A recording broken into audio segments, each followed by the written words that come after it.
In the vast, intricate tapestry of our planet, there are moments when the threads of life begin to fray, when the lifeblood of the land, the rivers, run dry, leaving behind cracked and barren earth, when the once vibrant plains, scorched by an unforgiving sun, can no longer sustain the green cloak of vegetation they once wore. In these moments, when the specter of ecological disaster looms large and seemingly inevitable, a rescue party arrives. Not of humans with their grand machines and complex plans, but of something far more fundamental, far more attuned to the rhythms of the natural world. These saviors are perhaps not the ones you might expect. They are not titans of the animal kingdom, but creatures often overlooked, sometimes even considered pests. They are the humble rabbit, the industrious beaver, and the formidable, often misunderstood, wolf. Each, in its own unique way, possesses an innate ability to mend the broken landscapes they inhabit, to breathe life back into places on the brink of collapse. Their actions, driven by instinct, can set in motion a cascade of positive changes, a process known as a trophic cascade, reminding us that even the smallest creature can have a monumental impact.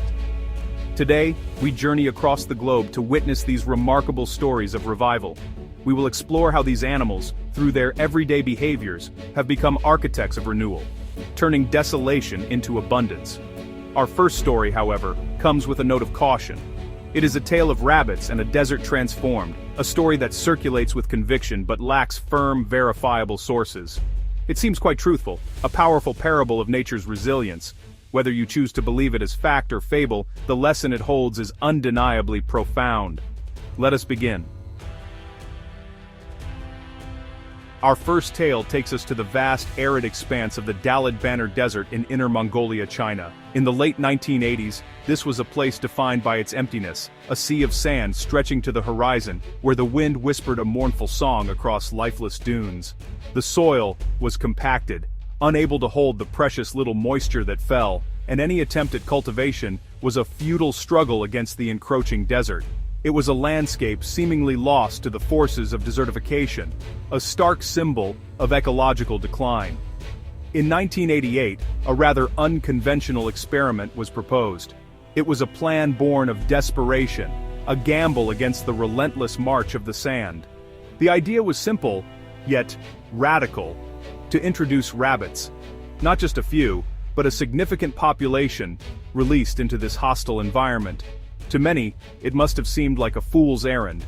What could these small, gentle herbivores possibly do to reclaim a desert? Their reputation often is one of consumption, not creation. But the hope was that their most basic instincts would trigger a profound change. The rabbits, once released, did what rabbits do best. They began to dig. Their powerful hind legs and sharp claws tirelessly burrowed into the hard-packed ground, creating a complex network of tunnels and warrens. This constant digging was not merely for shelter, it was an act of profound, geological transformation. Each burrow, each displaced clump of earth, was a small victory against the soil's impenetrable crust. They were, in essence, tilling the land on a massive scale, acting as thousands of tiny, furry plows. This ceaseless aeration of the soil was the first crucial step. The compacted ground, once like a stone slate that shed water, was now being broken up. The network of burrows created channels and pockets within the earth, allowing rainwater, when it finally came, to penetrate deep into the ground instead of simply running off the surface and evaporating. The desert was, for the first time in a very long time, being given a chance to drink. The soil was becoming a sponge, ready to hold and nurture life. But the rabbits' contribution did not end with their digging. Their very presence enriched this sterile environment. Their droppings, rich in nitrogen and other essential nutrients, were deposited across the landscape and within their burrows. This was a natural, slow-release fertilizer, gradually infusing the barren sand with the organic matter it desperately needed to support plant life. They were closing a broken loop, returning nutrients to an earth that had long been starved of them. Slowly, almost imperceptibly at first, a miracle began to unfold. Seeds, long dormant in the sand or carried in by the wind, found purchase in the newly aerated and fertilized soil. Tiny green shoots began to speckle the uniform beige of the dunes. These pioneering plants, mostly hardy grasses, were the vanguard of a green revolution. Their roots took hold, further stabilizing the shifting sands and binding the soil together, preventing the wind from carrying it away. As the grasses flourished, they created a more hospitable microclimate. They provided shade, which reduced the temperature of the soil surface, and their presence helped to trap more moisture from the air and dew. This, in turn, allowed other, more complex plant species to establish themselves. What was once a monoculture of sand began to transform into a diverse tapestry of vegetation. The desert was beginning to blush with green, a testament to the rabbits' unwitting efforts. The re-emergence of plant life had a cascading effect, rippling through the entire ecosystem. The new vegetation provided a sustainable food source for the rabbits themselves, ensuring their population could thrive. But it also attracted other forms of life. Insects, birds, and other small animals, absent for so long, began to return to this burgeoning oasis. The hum of life started to replace the desolate silence of the wind.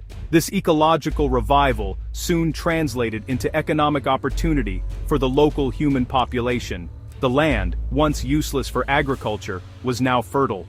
The stabilized, nutrient-rich soil could support crops. Farmers who had struggled for generations against the desert found they could now grow melons, grains, and other produce. The rabbits had not just greened the desert, they had laid the foundation for a new agricultural economy. The success was reportedly staggering. The once barren Dalit Banner became known for its agricultural abundance. The story goes that the region began to prosper, with livelihoods built upon the very land that was once considered a wasteland. The rabbits, initially a desperate gamble, had become the architects of this newfound prosperity. Their population was managed, ensuring a balance was maintained, but their role as ecosystem engineers was undeniable. This transformation also brought about a significant change in the local climate. The increased vegetation cover led to higher rates of transpiration, releasing more moisture into the atmosphere. This, in turn, is said to have contributed to more regular rainfall in the region. The rabbits had not just revived the land, they had helped to heal the sky above it, creating a self-sustaining cycle of moisture and growth. The story of the Dalit Banner rabbits became a powerful, almost mythological account of ecological restoration. It demonstrated how a simple nature-based solution could succeed where more complex and expensive human interventions might have failed. It highlighted the profound interconnectedness of living things and their environment, showing how the humble actions of one species can uplift an entire landscape. Of course, we must reiterate the disclaimer with which we began. This story, for all its power and appeal, is not substantiated by scientific papers or reliable mainstream sources. It exists primarily as an anecdote, a piece of internet lore that has been passed from one storyteller to another. It is a modern-day fable, perhaps, one that speaks to our deep desire to see nature heal itself against the odds. Whether fact or fiction, the tale of the Dalit Banner rabbits holds a vital truth. It illustrates the concept of ecosystem engineering perfectly. It shows us that animals, through their natural behaviors, digging, nesting, foraging, can fundamentally alter their physical environment in ways that benefit a whole community of species, including our own. It is a lesson in looking for solutions not in the complexity of our technology, but in the simple, persistent wisdom of nature itself. We now travel from the deserts of China to the arid landscapes of Utah in the United States. Here, our story focuses on another remarkable engineer, the beaver. For centuries, beavers were trapped to near extinction across North America for their valuable pelts. Their removal from the landscape was more than just the loss of a single species. It was the dismantling of an entire aquatic architecture that had shaped the continent's waterways for millennia. In Utah, as in many other places, the consequences of their absence were starkly visible. Rivers that once meandered through lush floodplains became straightened, incised channels.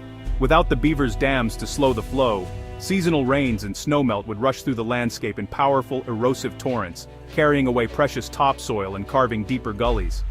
The water table dropped, and the vibrant green ribbons of riparian vegetation that once lined the riverbanks withered and died, leaving them vulnerable and dry. By 2019, a section of the Price River in central Utah was a textbook example of this degradation. The river flowed through a dry, dusty canyon, its banks collapsing, with little to no vegetation to hold them in place. The ecosystem was impoverished, supporting minimal fish life and offering little resilience to the ever-present threats of drought and wildfire in the American West. It was a broken system, a ghost of the vibrant waterway it once was. Recognizing the problem, the Utah Division of Wildlife Resources, along with other partners, devised a plan that was both old and new. They decided to bring back the original architects. The plan was to relocate beavers from other parts of the state where they were plentiful, sometimes to the point of being a nuisance, and parachute them into these degraded stretches of the Price River. The hope was that the beavers would instinctively get to work, doing what they had evolved to do for millions of years: build dams. The relocation process itself was a curious sight. Beavers were captured, placed in specially designed crates, and then flown by helicopter to remote sections of the river. In a scene reminiscent of a wildlife-themed special operations mission, these crates were dropped from a low altitude, parachutes deploying to ensure a gentle landing near the water's edge. Once on the ground, the beavers could emerge and begin to assess their new, and rather barren surroundings. Not every beaver took to its new home.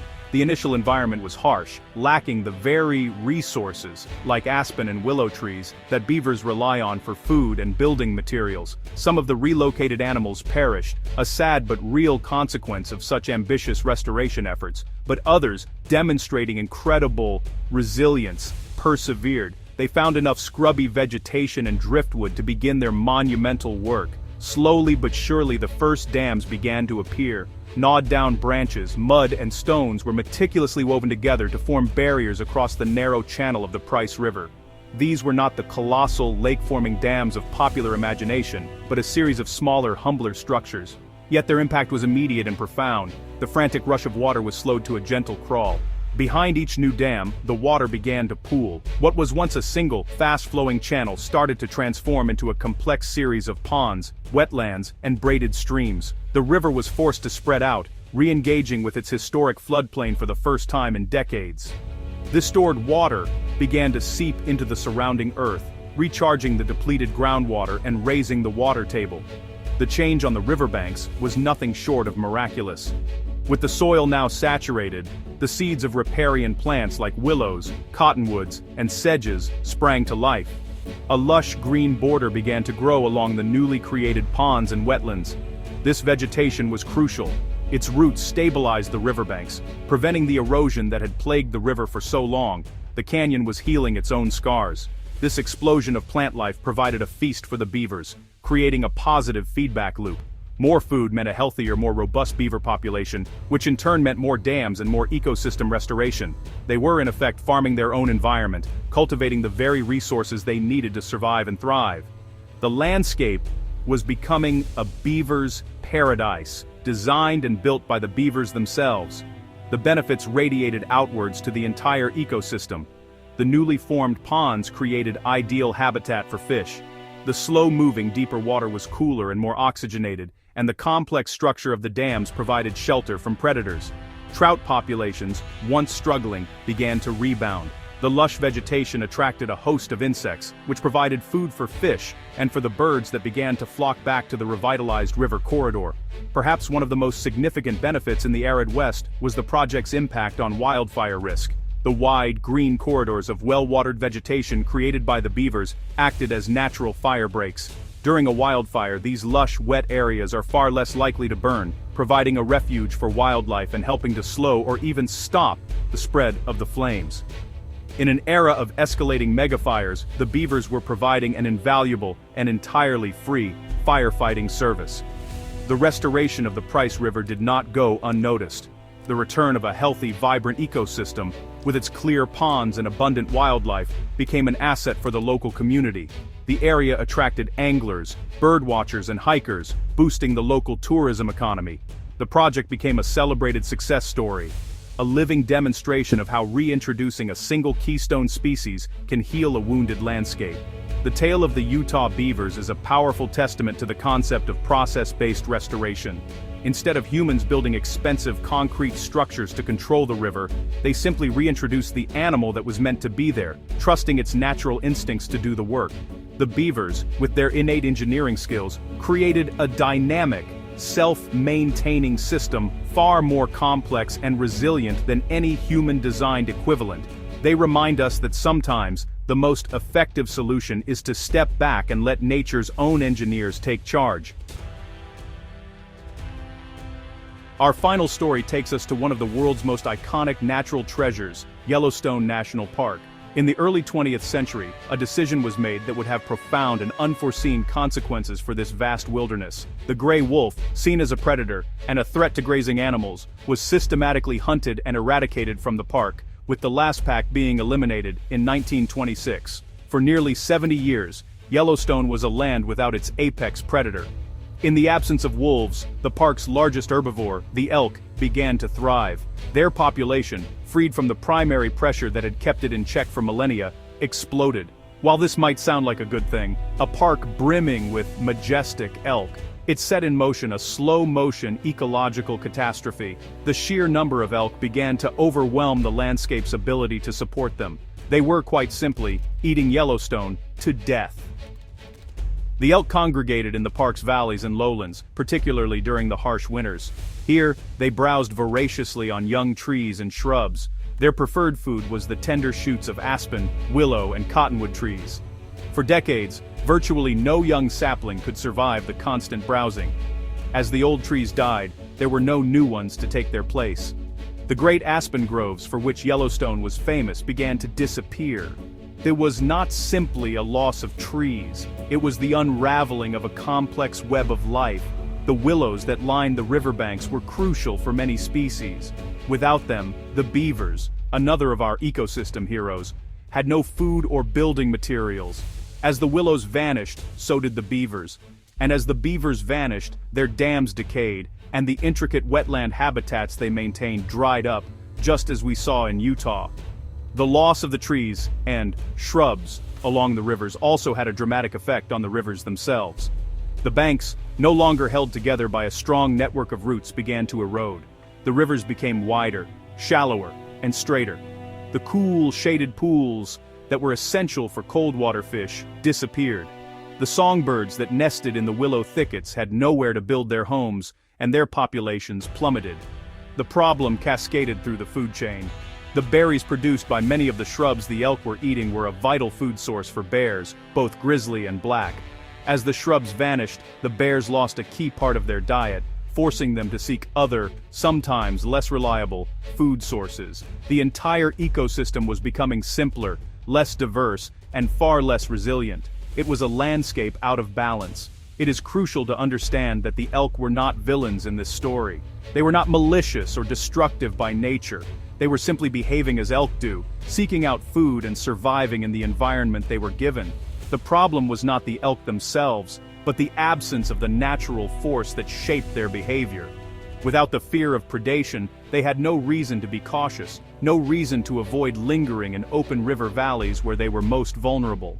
This phenomenon became known as an ecology of fear. The mere presence of a predator changes the behavior of its prey in profound ways. Prey animals will avoid certain areas, forage less in open spaces, and spend more time being vigilant. This behavioral change, as much as direct predation, allows plant communities to recover in the areas that herbivores now perceive as risky. In Yellowstone, that vital element of fear was gone.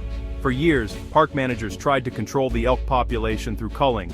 Humans would periodically shoot a certain number of elk to try and keep the numbers down, but this approach failed to replicate the intricate effects of a natural predator. A hunter's bullet does not create the same landscape-wide, persistent fear as a resident pack of wolves. Culling was a blunt instrument, unable to restore the delicate balance of the ecosystem. The scale of the degradation was immense. The northern range of Yellowstone, once a mosaic of forests, shrublands, and meadows, was transforming into a vast, overgrazed grassland. The biodiversity of the park was in steep decline. Scientists and ecologists began to realize that the root of the problem was the empty space at the top of the food chain. The system was broken because a critical piece was missing. The debate raged for years. The idea of reintroducing wolves was controversial, stirring deep-seated fears and opposition from local ranchers concerned about their livestock. But the scientific evidence was becoming undeniable. The ecological health of Yellowstone, one of the crown jewels of the world's park systems, was dependent on the return of its long-lost apex predator. This was not just about saving a few trees, or bringing back some songbirds. It was about restoring the integrity of the entire ecosystem. It was about acknowledging that every species, from the mightiest predator to the humblest plant, plays an indispensable role. The damage caused by the absence of wolves was a stark lesson in the unforeseen consequences of removing a keystone species. The stage was set for one of the most ambitious and closely watched ecological experiments in history. The decision was made to bring the wolves back, to return the howl to the valleys of Yellowstone, and see if this single act could begin to undo 70 years of ecological decline. The hope was that the wolves would not just control the elk population, but would, through the ecology of fear, change the very geography of the park. The story of Yellowstone is a powerful reminder that ecosystems are not just a collection of individual species, but a complex interplay of relationships.